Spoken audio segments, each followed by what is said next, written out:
영원히 변치 않는 사랑 성도여 찬양하세.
각지에 있는 성도 여러분들 안녕하십니까? 다시 저희들이 말씀을 연구하는 시간이 되었습니다. 우리는 시편 51편을 연구하면서 하나님의 이 죄의 용서가 무엇인지를 확실히 배우고 있습니다. 시편 51편은 하나님의 죄의 용서에 대한 교과서라고 할 수 있는 것입니다. 51편 1절 2절에서 저희들이 지난 시간에 다윗이 하나님의 이름을 부른 것을 보았습니다. 그가 여러 가지 다양한 말로 표현했지만 사실은 여호와 하나님 하고 그가 부른 것입니다. 그는 하나님의 이름 속에 계시되어 있는 죄악을 용서하시는 하나님의 본성을 깨달았고 하나님의 임재의 품 안에서 그분의 은혜와 인자하심과 긍휼을 마음으로 느끼면서 이렇게 하나님의 이름을 부른 것입니다. 죄인이 자신의 죄를 고백하기도 전에 하나님의 은혜와 사랑을 먼저 맛보고 신뢰하게 하는 것이 하나님의 죄인을 대하시는 방법입니다. 죄의 고백보다 하나님의 용서가 앞서는 것입니다. 이것이 성경이 말하는 공의요, 즉 하나님의 구원의 원칙이라고 할 수 있는 것입니다. 죄인이 무릎 꿇고 사죄하기 전에 이미 하나님이 먼저 무릎을 꿇어서 죄를 용서하시는 은혜를 베푸시는 모습이 바로 여기에서 보여지고 있습니다. 우리가 아직 죄인 되었을 때 그리스도께서 우리를 위하여 죽으심으로 하나님께서 우리에게 대한 자기의 사랑을 확증하셨느니라. 로마서 5장 8절에 바울은 이렇게 말합니다. 그리고 이어서 곧 우리가 원수 되었을 때 그의 아들의 죽으심으로 말미암아 하나님과 화목하게 되었은즉 화목하게 된 자로서는 더욱 그의 살아나심으로 말미암아 구원을 받을 것이니라. 10절에 이렇게 또 말씀하고 있습니다. 우리가 잘 아는 것처럼 이 시편에는 이렇게 하나님의 공의에 앞서서 인자하심이 그렇게 두르고 있다고 하는 것을 말하고 있습니다. 의와 공의가 주의 보좌의 기초라. 인자하심과 진실하심이 주 앞에 있나이다. 시편 89편 14절. 은혜라는 것이 호의를 베풀기 위해서 허리를 굽히는 거라고 그랬죠. 하나님이 먼저 허리를 굽히셨습니다. 아니, 아예 무릎을 꿇으셨습니다. 먼저 손을 내미시는 겁니다. 먼저 죄 용서의 길을 열어 놓으셨습니다. 그래서 누구든지 그런 하나님을 믿고 나아오기만 하면 죄 용서가 가능하다고 성경은 가르치고 있습니다. 이러한 하나님의 사랑과 용서의 은혜를 확인한 다윗은 이제 이어서 자신의 죄를 고백합니다. 무릇 나는 내 죄과를 아오니 내 죄가 항상 내 앞에 있나이다. 5절입니다. 내가 죄악 중에 출생하였음이며 어머니가 죄 중에서 나를 잉태하였나이다. 이렇게 3절과 5절을 통해서 다윗은 자신의 죄가 무엇인지 확실하게 알게 되었다고 시인하고 있습니다. 이제는 그것이 너무나 확실해서 자기 앞에 죄가 항상 있다고 말합니다. 여기 항상이라고 하는 말을 여러분들이 유념하셔야 합니다. 아마도 다윗은 밧세바와의 사건이 있기 전까지 자신은 하나님 앞에서는 어느 정도 의인이라고 그렇게 생각했을 것입니다. 그런데 이런 추악하고 혐오스러운 범죄를 저지르고 나서 그는 한순간도 자신이 저지른 죄악이 눈앞에서 사라지지 않았던 것을 지금 말하는 것입니다. 뿐만 아니라 그동안 자신이 의인인 것이라 생각했던 그 모든 순간들조차도 자신의 죄악을 그 가운데서 찾게 되고 죄가 분명하게 드러나 보이는 것입니다. 도대체 내가 왜 이랬을까? 어디서부터 잘못된 것일까? 그는 자신을 돌아보면서 죄악의 뿌리가 어디에 있는지를 생각하였습니다. 51편 1절과 2절에서 그가 죄 용서를 구하면서 사용했던 이 죄라고 하는 단어들이 그대로 3절부터 5절 사이에 그가 깨닫게 되었다고 하는 죄악들을 묘사할 때도 동일하게 사용되고 있습니다. 단지 3절부터 5절 사이에서는 하나의 죄라고 하는 단어가 더 추가되고 있는데 그것은 어머니가 죄 중에서 나를 잉태했다고 말할 때 사용한 이 죄라고 하는 말, hate라고 하는 단어입니다. 결국 그는 자신의 존재, 인생 자체가 죄악되다고 하는 사실을 깨달은 것입니다. 그래서 그는 자신이 출생부터 죄와 연결되어 있는 존재라고 하는 사실을 인정합니다. Made in China가 아니라 그냥 Made in Sin인 것입니다. 여러분들 다윗이 이번 사건으로 충격이 크다 보니까 너무 나가는 것 아닐까요? 한 번 실수는 병가지 상사라고 했죠. 이런 죄악이 만연하는 세상에서 살인을 하거나 간음하는 일 충분히 일어날 수 있는 그런 범죄인데 그는 어머니의 명예까지 더럽혀가면서 자신이 그 죄된 존재라고 하는 것을 인정하고 있는 게 좀 심한 것 아닌가라고 생각이 될 수 있습니다. 세상 사람들은 그렇게 말할 수 있을 것입니다. 그러나 성경이 말하고 있는 죄라고 하는 것은 세상이 말하는 것과는 차원이 다릅니다. 우리가 이 세상의 죄로 하나님 앞에서의 죄를 논하는 게 아닙니다. 우리가 이 사실을 제대로 알지 못하면 성경이 사람을 가리켜 죄인이라고 하는 것을 결코 제대로 깨닫지 못하는 그런 상황에 이르게 됩니다. 지금 다윗이 자신을 가리켜 태생이 죄인이라고 하는 말, 인생 자체가 죄인이라고 하는 말은 이번 사건의 심각성을 좀 흐려보기 위한 그런 물타기 작전으로 하는 말이 아닙니다. 그야말로 자신의 죄됨을 제대로 깨우쳐서 하는 말입니다. 사람이 스스로 죄되다고 하는 것을 깨닫는 것은 성령의 역사에 의한 것입니다. 스스로 그렇게 깨우치지 못합니다. 다윗은 지금 자신의 죄됨을 말할 때 이번에 저지른 범죄만을 말하지 않습니다. 그는 그의 태생이 죄인이고 그리고 언제나 죄인이었던 것을 지금 말하고 있습니다. 그가 이 표현을 할 때 내 죄가 항상 내 앞에 있나이다 라고 했던 이 말, 제가 아까 항상을 기억하라고 했죠? 여기서 우리는 그가 말하는 죄되다고 하는 의미를 분명하게 찾아볼 수 있습니다. 내 죄가 항상 내 앞에 있다. 여기서 쓰는 항상이라고 하는 말은 그냥 늘 그랬다라고 하는 의미의 일반 부사가 아닙니다. 히브리어에서는 이 단어가 성소에서 드려지는 지속적인 봉사를 의미하는 타미드라고 하는 단어입니다. 항상 드리는 번제, 항상 드리는 분향, 항상 타는 등불, 항상 하나님 앞에 있는 떡. 이럴 때 이 타미드라고 하는 단어가 사용되고 있는 것입니다. 이 단어는 특히 매일 드리는 상번제를 가리키는 그런 대명사격으로도 쓰입니다. 그런 의미에서 여기 지금 사용된 항상 내 죄가 내 앞에 있다라고 하는 이 말에 함축된 의미는 다윗 자신이 언제나 죄인이었다고 하는 것이 성소에서 속죄 사이에 끊임없이 진행되는 것과 관련되어 있다고 하는 것을 암시하는 것입니다. 우리가 자각하든 그렇지 못하든 간에 성소에서 지속적인 속죄 그런 사역이 없이는 우리는 결코 하나님의 앞에서 설 수 없는 사람들입니다. 하나님의 성소에서 항상 진행되는 이 속죄함이 없이는 우리가 하나님 앞에서 의롭다 설 수 없다고 하는 것을 말해주는 그런 표현인 것입니다. 여기서 잠깐 우리는 지금 이러한 이해가 어떻게 가능한지 잠시 살펴봐야 될 것 같습니다. 우리는 이 시편 51편 자체가 단순히 밧세바와의 죄악만을 다루지 않는다고 하는 것을 압니다. 자신은 언제나 죄인이었다고 하는 것을 말하고 있고 태생부터 죄인이라고 하는 것을 고백합니다. 그리고 다윗은 지금 성소의 지속적인 속죄 사역에 대한 단어를 이렇게 사용하는 것입니다.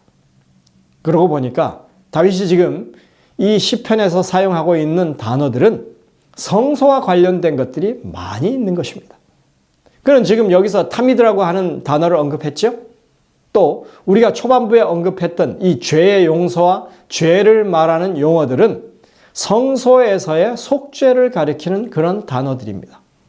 그리고 7절에 가면 우슬초가 등장합니다. 6월절에 여러분들 처음 6월절에 문설주에 피를 바를 때 이 우슬초를 썼죠. 그리고 성소에서 속죄나 정결 예식에 언제나 쓰였던 식물이 바로 우슬초입니다. 그리고 16절부터 19절에 보면 반복적으로 번제와 제사라고 하는 표현이 등장하는데 이것은 성소와 직접 연관된 그런 내용들인 것입니다. 그리고 11절에 가면 다윗이 하나님께 간청합니다. 나를 주 앞에서 쫓아내지 마십시오. 이것은 성소를 가리킵니다. 즉 하나님의 임재의 영광이 머무는 그 성소에서 그가 물러나지 않게 해달라고 간청하는 그런 내용인 것입니다. 가장 중요한 것은 우리가 오늘 살펴보게 될 이 상하다, 통회하다, 꺾다라고 하는 그런 표현이 쓰이고 있는데 이것은 모두 다 6월절 어린 양과 이 번제단의 희생 제물에 관련된 단어로 생각할 수 있습니다. 이처럼 시편 51편은 온통 성소와 연관된 그런 단어들이 사용되고 있다고 하는 것입니다. 지금 다윗은 성소를 통해서 자신의 죄됨을 깨우치고 있습니다. 성소 안에서 무언가를 바라보면서 그가 자신이 죄악되다고 하는 것을 깨우친 것입니다. 그는 성소를 통해서 하나님의 용서하심과 구원의 은혜를 재발견했습니다.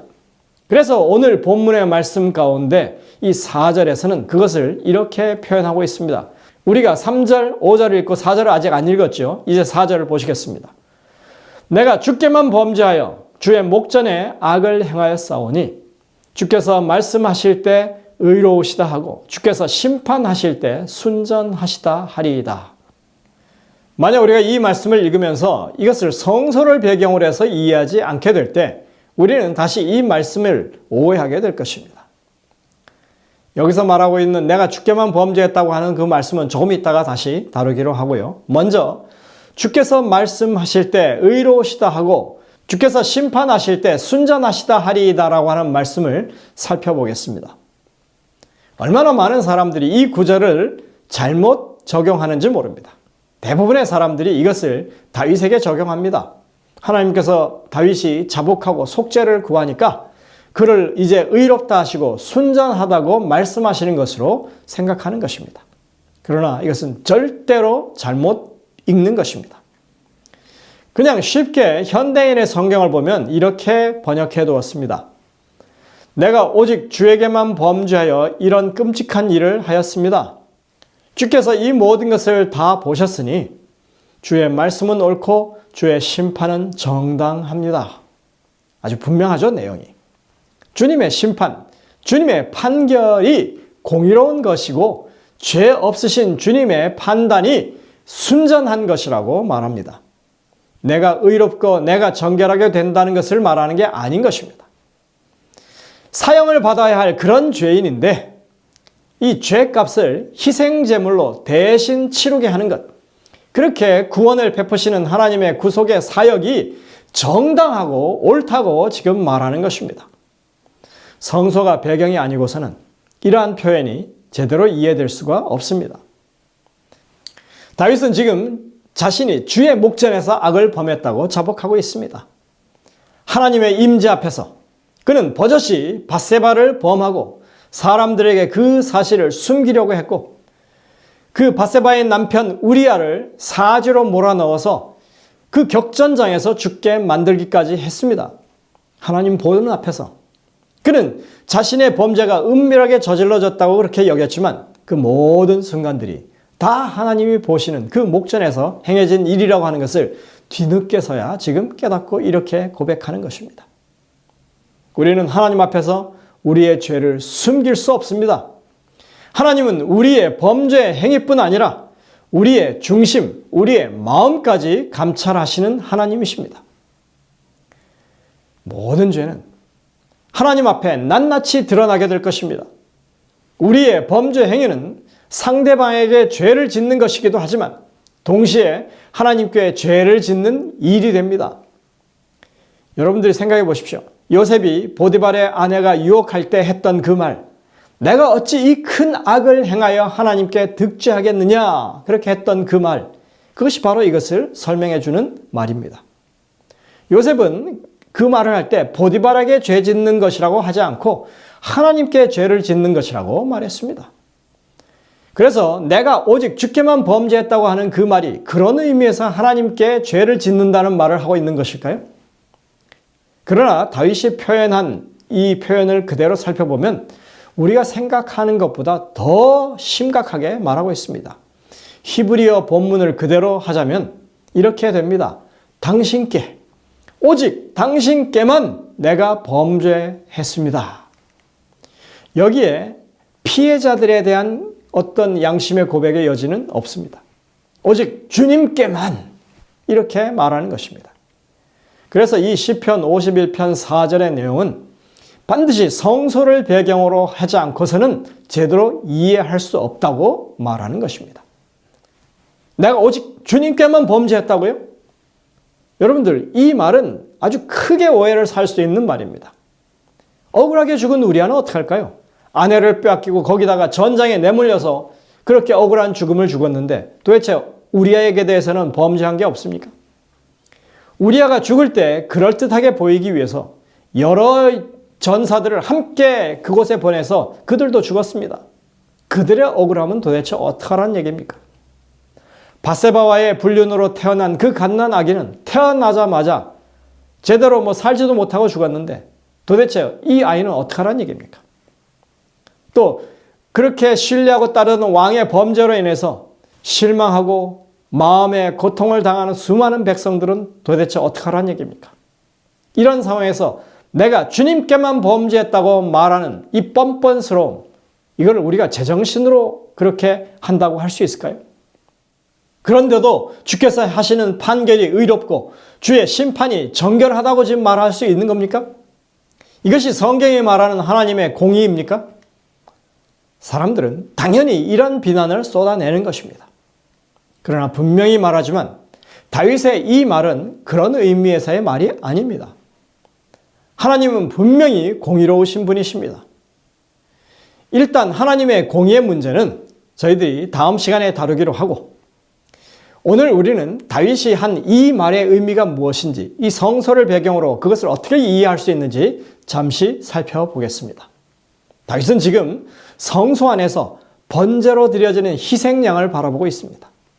우리가 잘 아는 바대로 번제에 드려지는 희생 제물은 죽임을 당하고 각을 떠서 번제단 위에 이렇게 조각조각 벌려놓고 그리고 불사릅니다. 각을 뜬다고 하는 말은 제물의 사체를 조각조각 낸다는 말입니다. 이것은 결코 돌이킬 수 없는 완전한 죽음, 파멸을 의미하죠.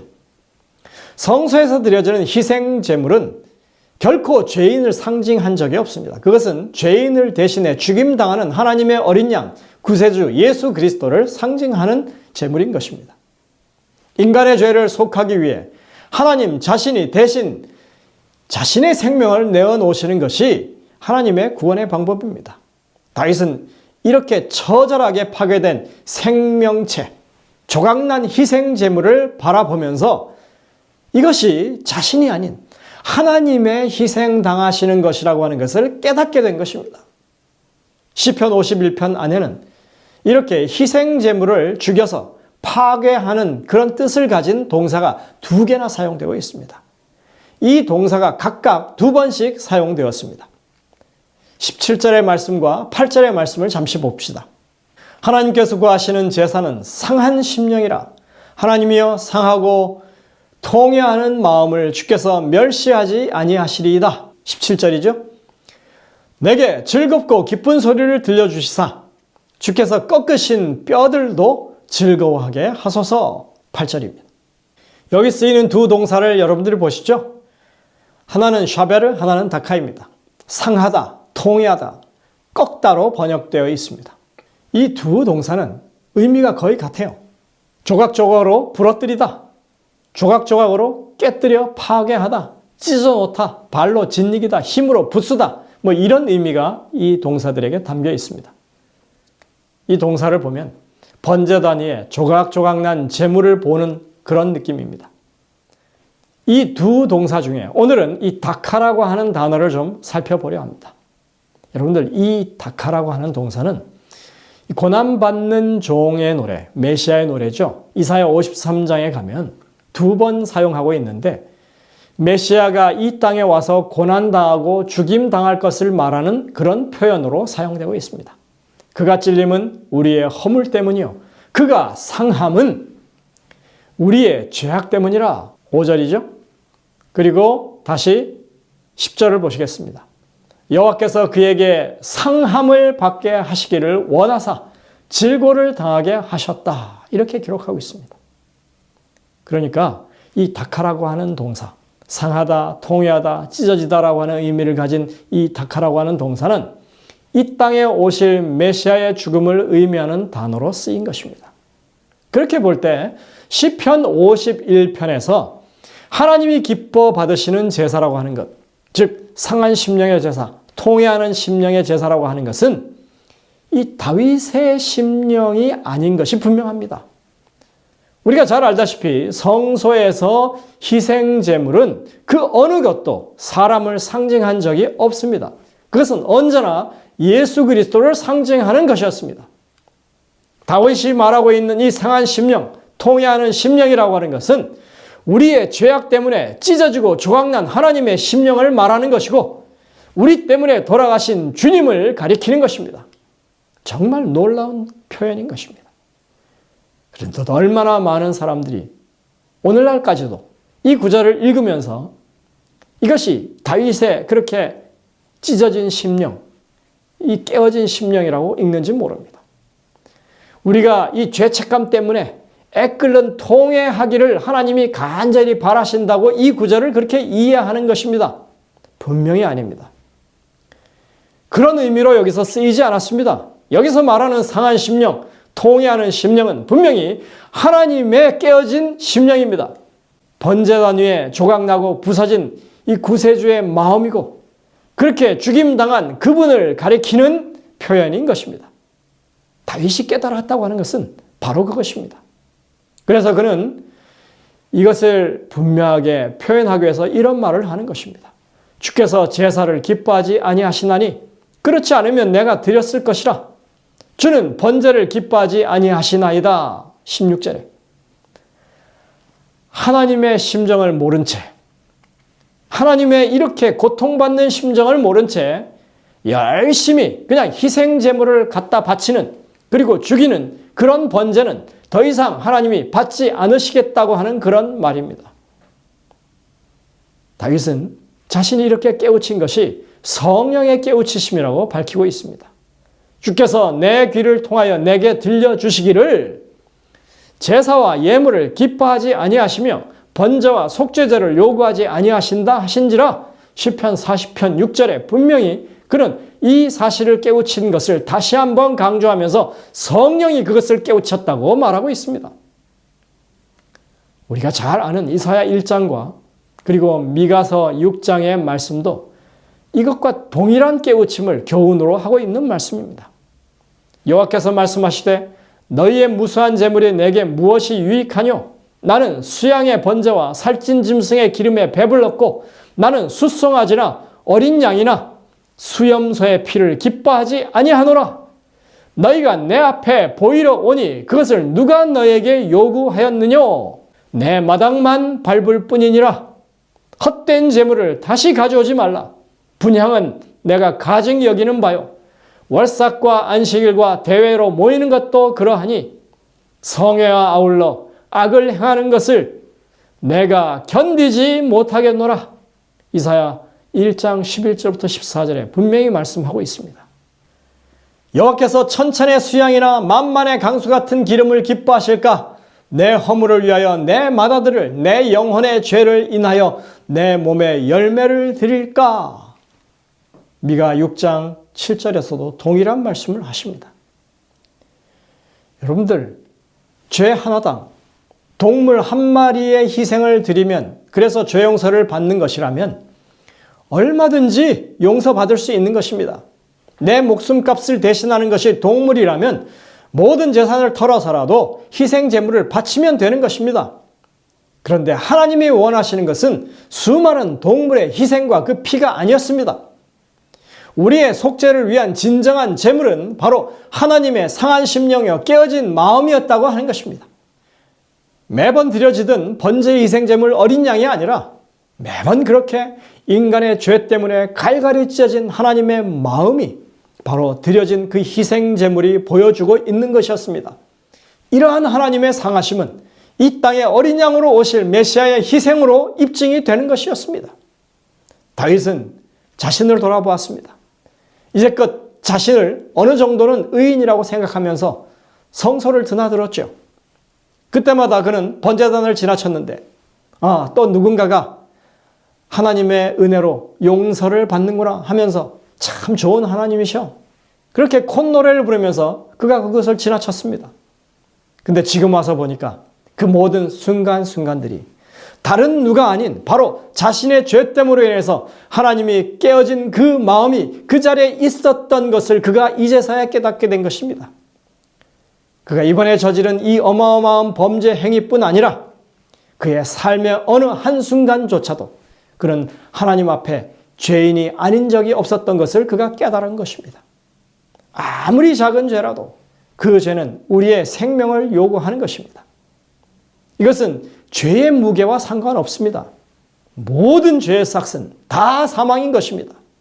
그 모든 죄의 형벌을 먼저 모두 감당하신 하나님 앞에, 그래서 다윗이 외치는 그 말이 내가 주께만, 오직 주님께만 범죄했습니다 라고 하는 말입니다. 은혜와 사랑은 언제나 공의에 앞서고 있습니다. 이것이 하나님의 용서의 과학이고 이것이 하나님의 구원의 방식입니다. 그래서 이 고백은 오직 하나님의 상한 심령, 찢어진 가슴, 우리를 대신한 죽으심을 온전히 이해한 사람들만이 할 수 있는 그런 고백인 것입니다. 여러분들은 이 말은 결코 하나님이 공의롭지 않다거나 하나님의 하시는 행위가 불합리하다고 할 수 있는 그런 말이 아닌 것입니다. 우리가 성소를 배경으로 이 말씀을 이해하게 될 때 이것은 하나님이 진정으로 공의로우신 하나님이심을 우리가 깨우칠 수 있는 말인 것입니다. 우리가 짧은 시간에 이 말씀들을 살펴봤지만 오늘 여러분들이 다윗이 했던 이 고백, 내가 주님께만, 오직 주님께만 범죄했다고 하는 이 고백을 우리 모두가 하게 되시는 그런 여러분들이 되시기를 간절히 바라면서 말씀을 줄이겠습니다. 하늘에 계신 아버지 하나님, 오늘도 주님의 말씀을 통하여 하나님의 죄 용서하심과 구원의 아름다운 그 섭리를 깨닫게 하시니 감사를 드립니다. 다윗이 했던 오직 주님께만 범죄했다고 하는 이 말씀이 얼마나 우리에게 감동을 주는 말씀인지 다시 한번 깨우쳐 주시니 감사드립니다. 우리가 주님 앞에 한순간도 죄인이 아닌 적이 없었던 것을 기억하게 하시고 주님이 우리를 위하여 한순간도 속죄하지 않으신 적이 없다고 하는 것을 기억하는 저희들이 되게 하여 주옵소서. 그래서 다윗처럼 우리도 주님께만 범죄했다고 하는 진실된 고백을 주님 앞에 드리는 저희들 되게 도와주시고 참으로 이제는 구원의 기쁨과 용서의 즐거움을 저희들이 맛볼 수 있는 하나님의 귀한 구원받은 백성들 삶을 살게 인도하여 주옵기를 예수님의 이름으로 간절히 기도드립니다. 아멘.